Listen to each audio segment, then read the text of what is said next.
You have been poisoned by a modern lie. It is a sweet poison. It tastes like relief. It tastes like connection. It is the lie that vulnerability is strength. Society, your friends, and even your therapists tell you to open up, to be an open book, to wear your heart on your sleeve because authenticity attracts trust. They are wrong. In the cold, geometric reality of power dynamics, information is not connection. Information is ammunition. And you are handing the gun to the people who will one day pull the trigger. Niccolò Machiavelli, the man who mapped the darkest corners of the human psyche, knew this 500 years ago. He understood that the moment you reveal the architecture of your mind, your fears, your limits, your plans, you cease to be a player and you become a piece on the board. You become predictable, and in the game of power, predictability is death. You think you are bonding. They are gathering data. You think you are unburdening your soul. They are looking for the cracks in your armor. This is not paranoia. This is pattern recognition. Look at your own life. How many times has a secret you whispered in a moment of closeness been weaponized against you in a moment of conflict? How many times has your honesty been used to manipulate your guilt? Stop bleeding for people who don't have the capacity to heal you. Today, we are going to close the gates. We are going to explore the 7 specific pieces of information you must never, under any circumstances, share with anyone. Not your friends, not your colleagues, and often not even your partner. This is the art of strategic concealment. By the end of this video, you will understand why the most powerful people in the room are not the ones who say the most, but the ones who are impossible to read. We are going to turn you into a fortress. Before we isolate the 7 things, you must understand the mechanism of mystery. Why are we drawn to the ocean? Because we don't know what is at the bottom. Why do we fear the dark? Because we cannot see what is standing in it. The human mind is wired to respect what it cannot fully comprehend. When you explain yourself, you diminish yourself. When you detail your life, you become mundane. You become common, and common things are treated with indifference. Machiavelli wrote, "Men are so simple and so ready to obey present necessities that he who deceives will always find those who allow themselves to be deceived." He wasn't telling you to lie.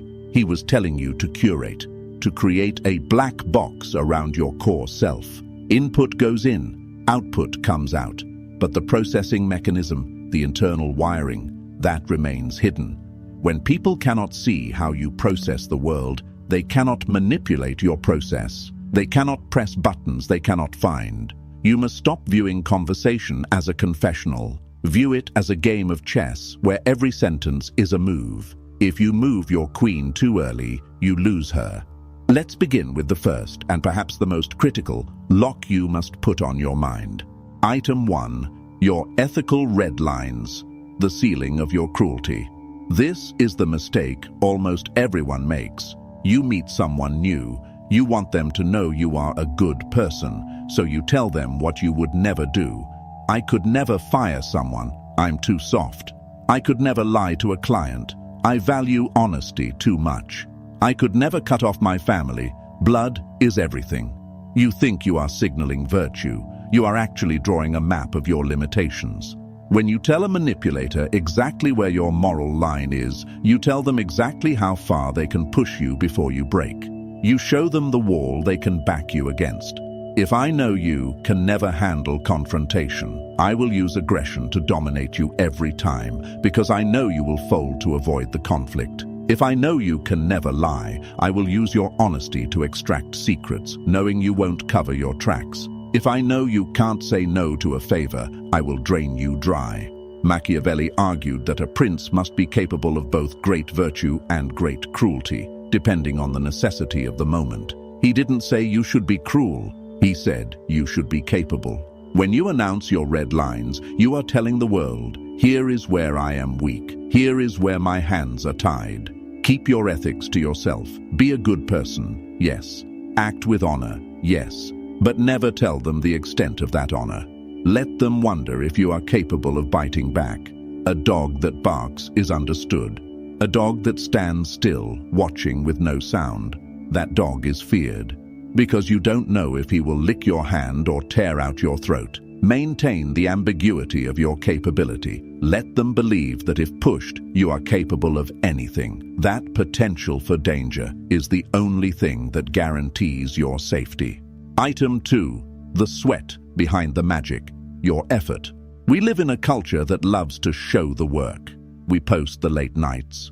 We post the grind. We complain about how hard the project was. We want sympathy for our labor. Stop it. There is a concept from the Renaissance courtier Baldassare Castiglione called Sprezzatura. It means studied carelessness. It is the art of making the difficult look easy. When you reveal how hard you are working, how much you are struggling, or how much effort it took to achieve a result, you devalue the result. You make it look heavy. You make it look like you barely pulled it off. If you tell your boss, "I stayed up all night finishing this report," you think you are showing dedication. What he hears is, "I am inefficient and I barely managed to get this done." If you tell a romantic partner, "I spent 3 hours getting ready for this date," you think you are being flattering.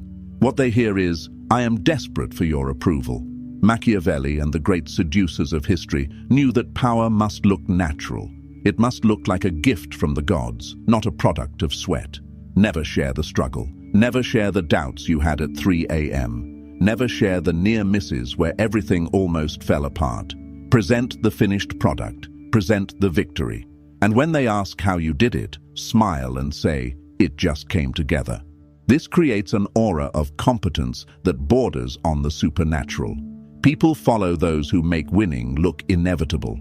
If they see you bleeding and sweating for every inch, they subconsciously classify you as a laborer, not a leader. Hide the accumulation. Reveal only the asset. Item 3.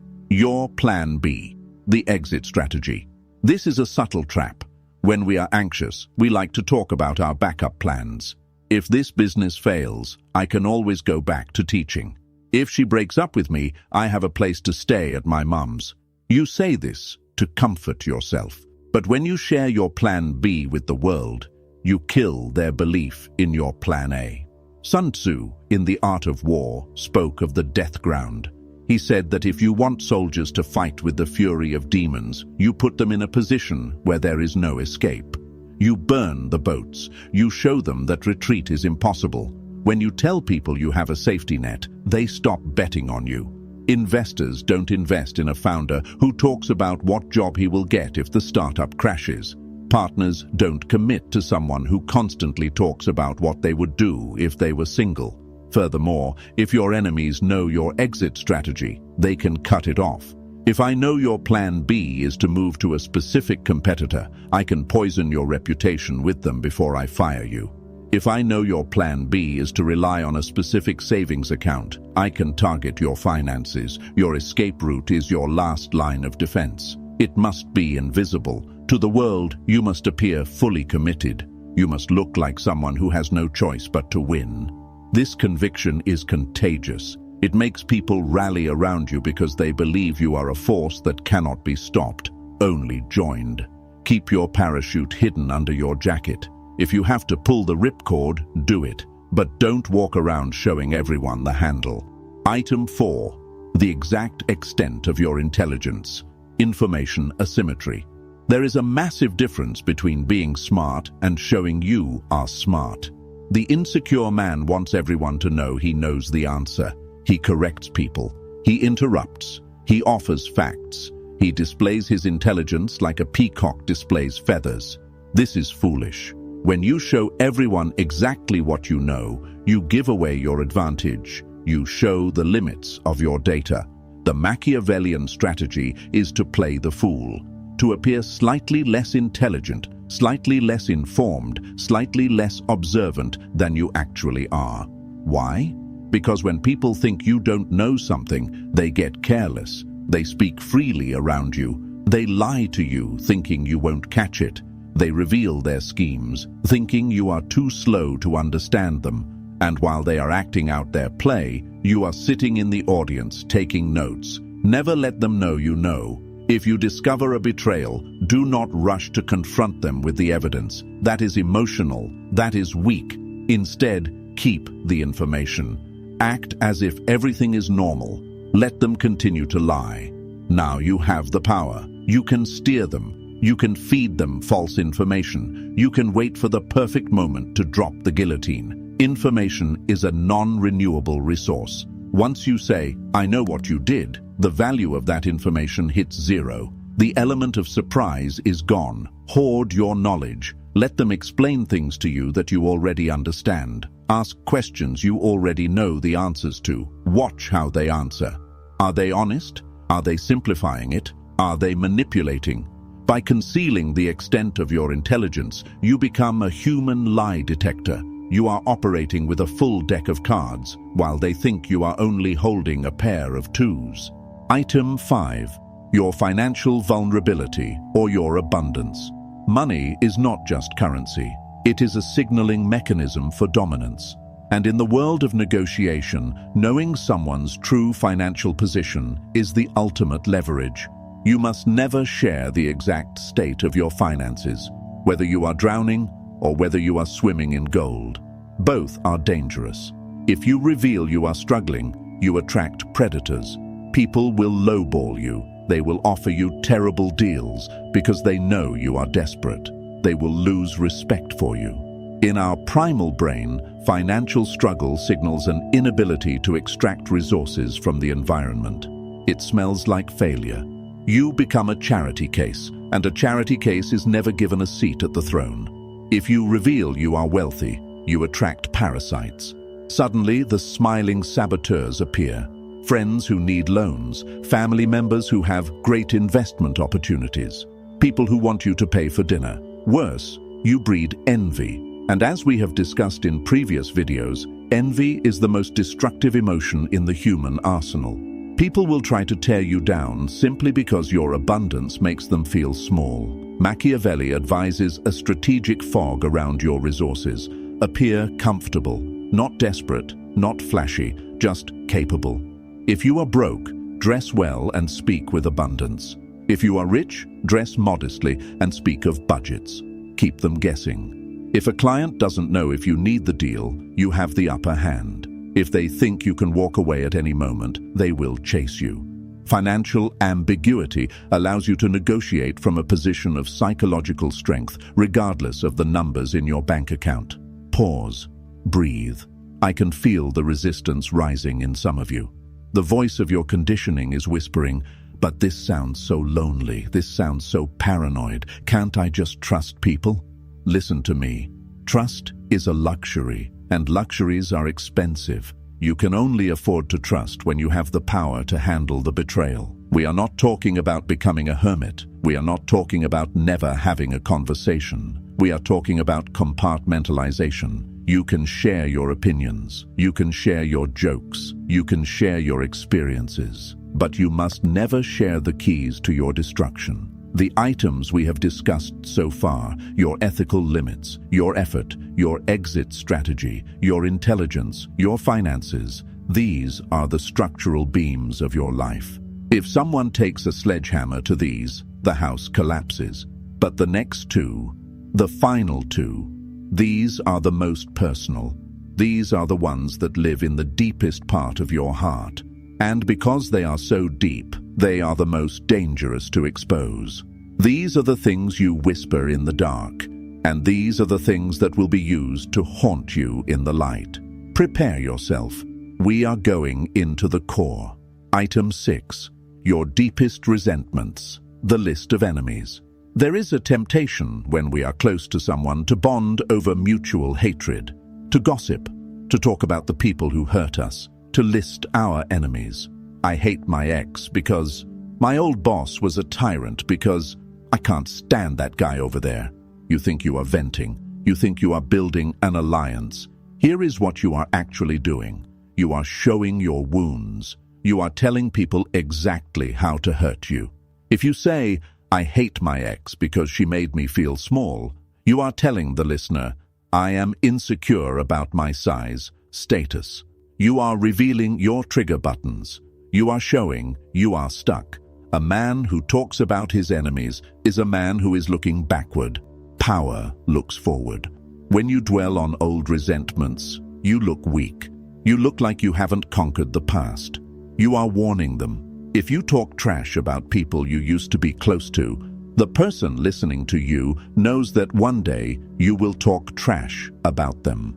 Machiavelli teaches that you should either treat men well or crush them completely. If you cannot crush them, ignore them. But never ever complain about them. Complaining is the language of the victim. When you share your resentments, you carry a bag of poison and dump it on the table. It makes you look bitter. It makes you look unstable. The outlier mindset is different. If someone asks about your enemy, you say, "I wish them well," and you move on. This is terrifying to people. It shows a level of detachment that is almost non-human. It shows that you are so focused on your empire that you don't have time to look down at the ants who bit your ankle. Keep your enemy's list in your head. Never let it cross your lips. Use your anger as fuel in the gym, in your business, in your craft, but do not use it in conversation. Silence regarding your enemies makes you appear invincible. It implies that they didn't damage you enough to even be worth a mention. Item 7. The grand design. Your next big move. This is the final law, and it is the one you will struggle with the most.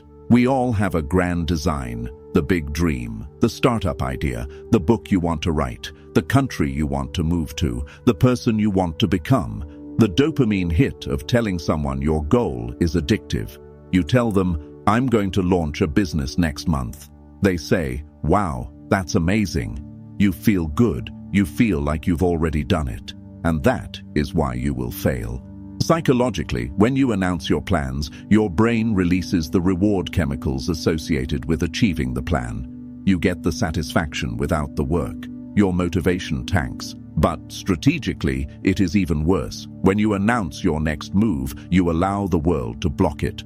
"I'm going to apply for that promotion." Now your rival knows to apply too. Now your boss knows you are looking for more. "I'm going to invest in this crypto." Now your skeptical friend talks you out of it. "I'm going to change my life." Now your family reminds you of all the times you failed before. The grand design is fragile. It is a seed. If you dig up a seed every day to show people it's growing, it dies. It needs the dark. It needs the soil. Move in silence. Do not announce the start. Announce the finish. There is a terrifying power in the sudden reveal. Imagine disappearing for 6 months, working in the shadows, and then suddenly dropping a project that changes everything. No hype, no talk, just execution. People are stunned. They didn't see it coming. They couldn't stop it because they didn't know it existed. This is the way of the master. The master does not speak of what he will do. He speaks only of what he has done.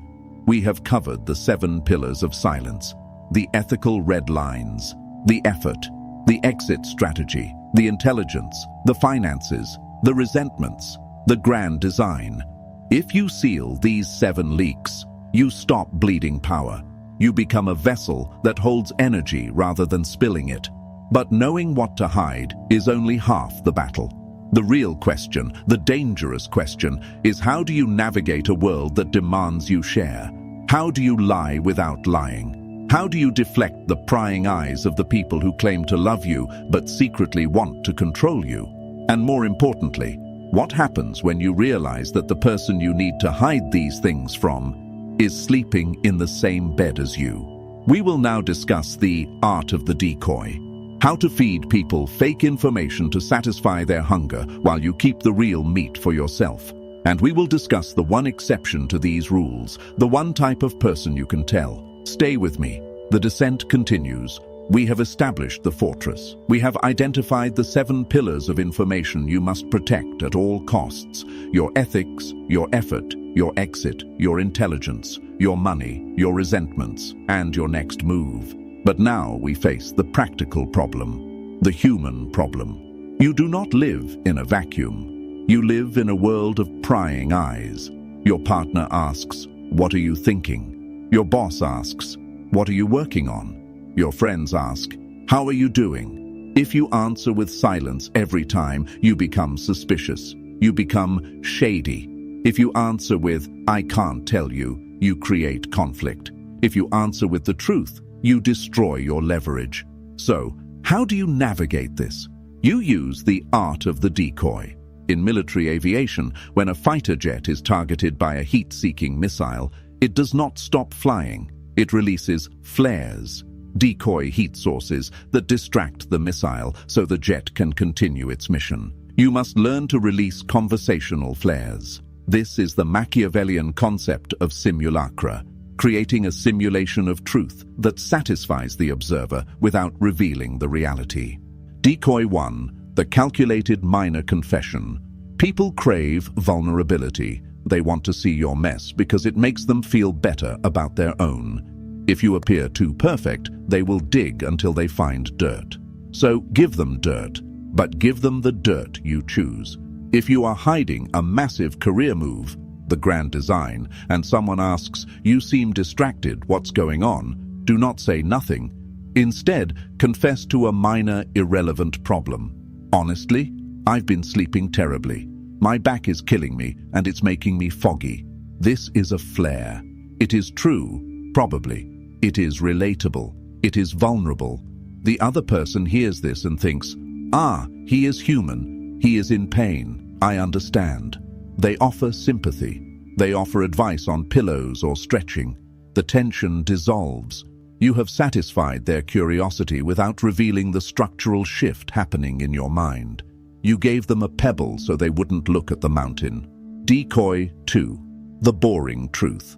When asked about your finances or your resources, use the weapon of boredom. If you are asked, "How are your investments doing?" do not say, "I made 50% returns." Do not say, "I lost everything." Say, "You know, the market is so volatile right now. I'm just trying to keep up with inflation. It's a headache." This is the gray rock method. You make the topic so dull, so technical, so generic, that the other person's eyes glaze over. They change the subject for you. By wrapping your secrets in the packaging of the mundane, you become invisible. People stop asking because they assume the answer will bore them. And in that boredom, you find safety. This brings us to the most uncomfortable truth of all. The hardest place to keep these secrets is not in the boardroom, it is in the bedroom. We are taught that love equals total transparency, that a soulmate is someone who knows everything about us. This is a romantic fantasy that often leads to a tragic reality. Machiavelli warns that men are driven by two principal impulses, either by love or by fear. But he also notes that love is held by a chain of obligation which is broken whenever it serves a man's purpose. When you tell your partner everything, your deepest insecurities, your darkest past, your most fragile dreams, you are handing them a loaded gun. "But they love me," you say. "They would never use it." Perhaps not today. Perhaps not while the relationship is good. But what about when the relationship ends? What about during a heated argument when they want to win? You're just acting like this because your father abandoned you. You'll never start that business. You're too scared of failure. You told me yourself. The secrets you shared in a moment of love become the weapons used in a moment of hate. This is not about lying to your partner. It is about protecting the relationship from your own chaos. Does your partner really need to know every doubt you have about your career? No. That creates anxiety in the home. Does your partner really need to know every person you find attractive? No. That creates jealousy. A strong leader filters the chaos. You absorb the uncertainty of the world and you transmit stability to your home. You do not treat your partner as a therapist. You treat them as a partner. There is a dignity in the private self. Even in marriage, there should be a corner of your mind that is yours and yours alone. A garden that no one else walks in. This mystery keeps the desire alive. It keeps the respect alive. If you become a completely open book, you become a piece of furniture. Familiar, predictable, ignored. But, you ask, can I truly tell no one? Will I not go insane carrying this burden alone? You are right. The human mind requires an outlet. If you bottle up every plan, every fear, and every strategy, the pressure can crack the vessel. Machiavelli had advisors. Kings had consorts. The CEO has a board. You are allowed one exception. But this exception must be chosen with the rigor of a sniper selecting a target. This person is not your best friend. Friendship is often built on proximity and shared history, not shared competence. This person is not your lover. Romance clouds judgment. This person is your strategic mirror.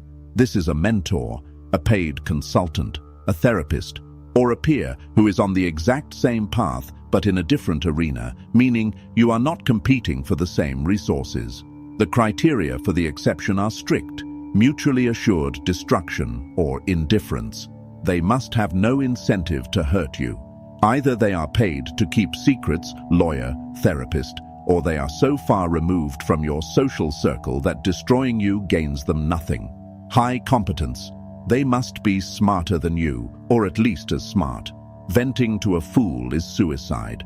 Venting to a genius is strategy. Low emotion. They must not care about your feelings. They must care about your results.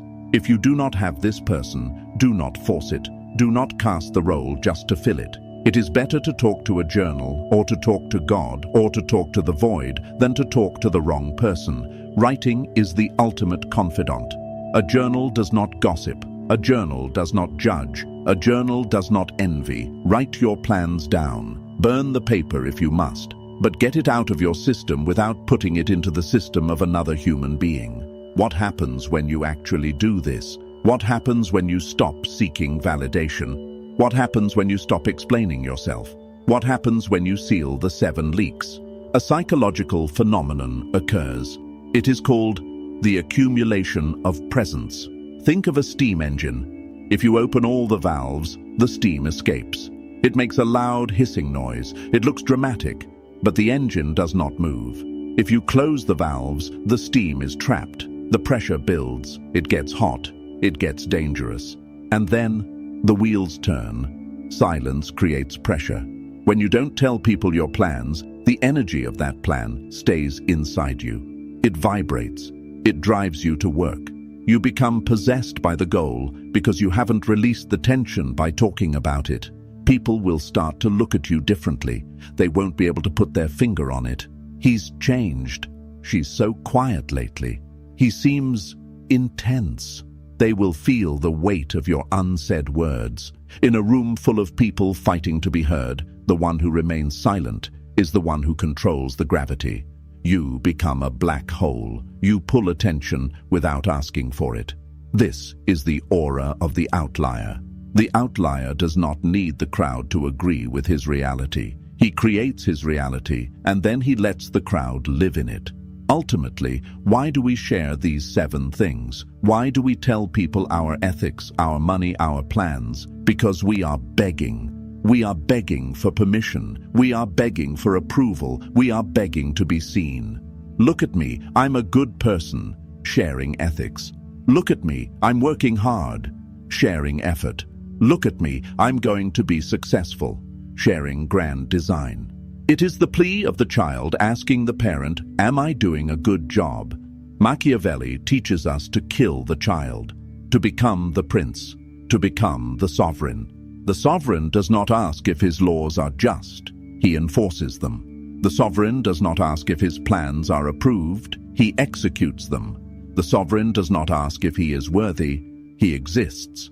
When you stop sharing these 7 things, you are severing the umbilical cord to society's validation. You are saying, I do not need you to witness my life for my life to be real. This is terrifying. It is the vertigo of freedom, but it is the only way to become truly powerful. You must become comfortable with being misunderstood. Let them think you are broke. Let them think you are lazy. Let them think you are stupid. Let them think you have no plan. Let them think whatever they want. Their opinions are ghosts. Your results are reality. We live in the age of oversharing, the age of the personal brand, the age of the status update. Everyone is broadcasting their signal. I ate this. I felt this. I'm going here. This creates a high entropy environment, high noise, zero signal. By doing the opposite, by practicing strategic silence, you become a low entropy entity.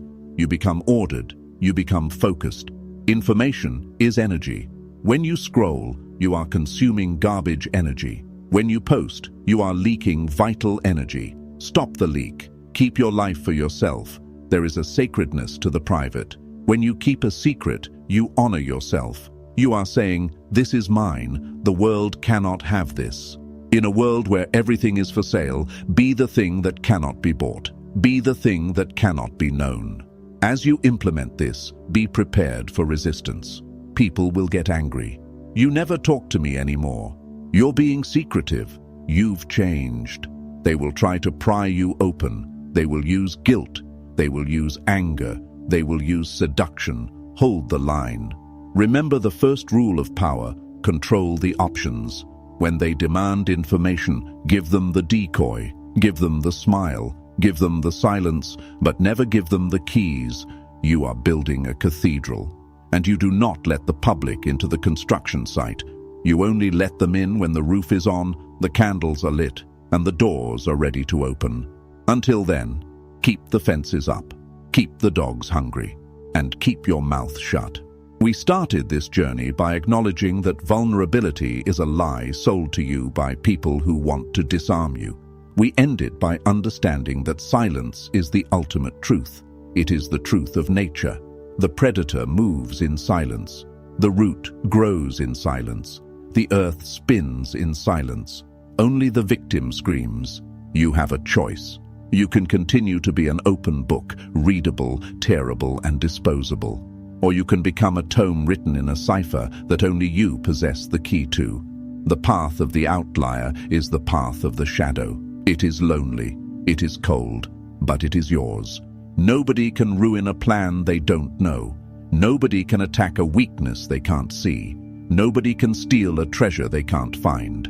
Be the ghost, be the void, be the power that no one sees coming until it is too late to stop it. If this silence resonates with you, if you feel the weight of what I am saying, understand that this public video is just the surface. I am bound by the rules of this platform. There are strategies of manipulation, psychological defense, and dark influence that I simply cannot speak about here. The algorithm punishes the sharpest truths, but there is a place where the censorship ends. There is a place where we discuss the things that polite society is too afraid to whisper. It is behind the join button. It is called the architect level. If you are just a tourist, keep scrolling. This isn't for you. But if you are ready to stop playing the victim and start designing the game, if you want the uncensored, raw breakdowns of human nature that they don't teach in school, click the join button. We are building a small circle of operators who understand the value of silence. You can stay in the light with the sheep, or you can step into the shadow with the wolves. The choice is yours. But remember, once you see the truth, you can never go back to the lie. I'll see you on the inside.